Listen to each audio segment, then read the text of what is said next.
Hello my dear students, welcome in this my YouTube channel youth club. बच्चों, last class के अंदर vocabulary के में हमने बेसिक में सीखा था, बिल्कुल छोटी सी वीडियो थी और उसमें सीखा था कि वोकेबलरी वर्ड का किस लैंग्वेज से ओरिजिन हुआ है और वोकेबलरी कितने टाइप्स की होती है। बेसिक से एक छोटा सा वीडियो था और इस नेक्स्ट पार्ट के अंदर हम सीख रहे हैं कि वोकेबलरी जो है वो कितने सेक्शंस में डिवाइड की गई है। सो मेरे बच्चों, नेक्स्ट इसके अंदर हम सीखते हैं कि वोकेबलरी जो है फर्स्ट हम पढ़ेंगे one word substitutions. One word substitution क्या होता है बच्चों? One word substitution refers to a single word which describe the given definition और प्रॉपर्टी। वन वर्ड सब्स्टिट्यूशन जो है वो हमें क्या इंगित करता है, क्या समझाता है कि एक ऐसा शब्द जिसको गिवन डेफिनेशन और प्रॉपर्टी, यानी कोई भी डेफिनेशन दी गई है बच्चों और कोई भी प्रॉपर्टी है, उसको उस पूरी प्रॉपर्टी को एक शब्द के अंदर वो हमें डिस्क्राइब कर देता है। मीन्स एक शब्द जो होता है वो हमें पूरी व्याख्या उस चीज़ की कर देता है, पूरा हमें समझा देता है। यानी एक छोटे से एक शब्द से हम समझ जाते हैं कि वो जो वर्ड है वो क्या कहना चाहता है। जैसे कि एक एग्जांपल हम ले लेते हैं, अ वेरी स्मॉल विलेज, एक छोटे से गांव को हम क्या बोलते हैं? हेमलेट। ठीक है। सेकंड बी में है, एक person who rights for newspaper and magazines, जो व्यक्ति जो न्यूज़पेपर और मैगजीन्स के लिए लिखता है उसको हम जर्नलिस्ट बोलते हैं। अब जैसे ही जर्नलिस्ट आप बोलेंगे तो आपके दिमाग में वो पूरी लाइन अपने आप आ जाएगी कि जर्नलिस्ट कौन होता है।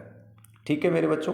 सेकंड हम आ जाते हैं इडियम्स और फ्रेजेस के अंदर। Idioms and phrases are collection of words that are not mean to be taken literally. Idioms और फ्रेजेस जो होते हैं, जैसे शब्द हमें दिखाई देते हैं, एक्चुअली उनका मीनिंग वैसा होता नहीं है, उनका कुछ अलग ही कल्चरल मीनिंग होता है जिनको हमें समझना होता है। जैसे कि हम बोलें एग्जाम्पल में, अ ब्लू आई बॉय, एक नीली आंख वाला लड़का। अब यूजुअली देखो, नीली आंखें तो किसी को होती ही नहीं है, तो अब हमें समझना होगा कि इस इडियम्स का इसका मतलब क्या है। वन हु इज़ फेवरेट, ऐसा एक पर्सन, एक ऐसा लड़का जो कि सबकी आंखों का तारा है, यानी बहुत प्यारा है, यानी सबका दुलारा है, उसे ब्लू आइड बॉय कहा जाएगा।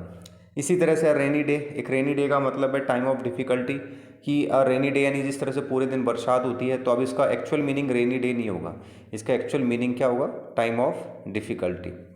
ठीक है। सो इडियम्स ऑफ फ्रेजेस जो होते हैं, कुछ कलेक्शन होता है कि कुछ वर्ड्स का जिसका मीनिंग एक्चुअली हम लिटरली नहीं ले सकते हैं और उनका मीनिंग जो होता है वो कल्चरल मीनिंग कुछ अलग ही होता है उनके पीछे, वो हमें पहचानना होता है।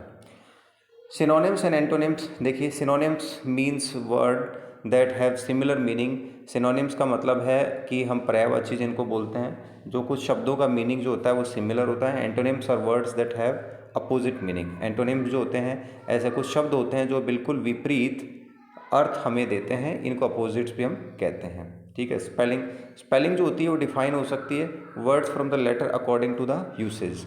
यानी स्पेशली हम बोलें कि स्पेलिंग जो होती है वो ऐसे कुछ वर्ड्स होते हैं, कुछ लेटर्स का कॉम्बिनेशन होता है जो हमें पर्टिकुलर यूसेज बताती है और पर्टिकुलर उसका मीनिंग भी हमें इसका मिलता है।